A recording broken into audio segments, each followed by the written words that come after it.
Assalomu alaykum aziz do'stlar, xabarchi o'z kanaliga xush kelibsiz. Azizlar, xabarlarimizdan to'liq ma'lumot olish uchun videolarimizni oxirigacha tomosha qiling. Albatta, keyingi videolarimizni o'tkazib yubormaslik uchun kanalimizga obuna bo'ling va video ostida bir dona like tugmachalarini bosib qo'yishni esdan chiqarmang.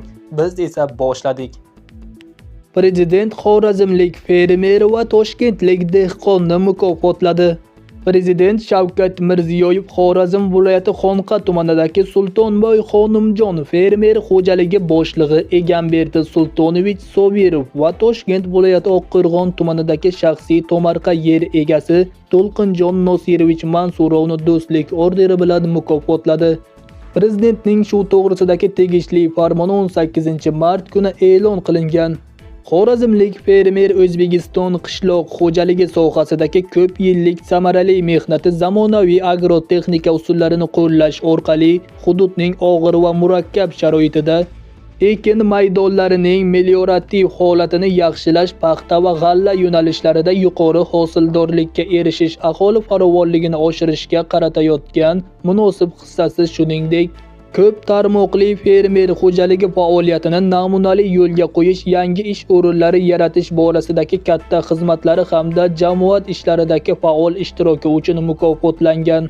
Oqqo'rg'onlik dehqon esa tomorqachilikni rivojlantirish, jumladan sabzavotchilik hamda asalarichilikni samarali yo'lga qo'yish, mo'l va sifatli hosil yetishtirish orqali aholi farovonligini ta'minlashga qo'shayotgan munosib hissasi, har qarich yerdan unumli foydalanib o'zining tashabbuskorligi, omilkorligi, boy tajribasi va mehnatsevarlik fazilatlari bilan boshqalarga shaxsiy namuna ko'rsatib kelayotgani, shuningdek yoshlarni vatanga muhabbat, istiqlol g'oyalariga sadoqat ruhida tarbiyalash borasidagi ibratli faoliyati, ijtimoiy hayoti faolligi uchun mukofotlangan.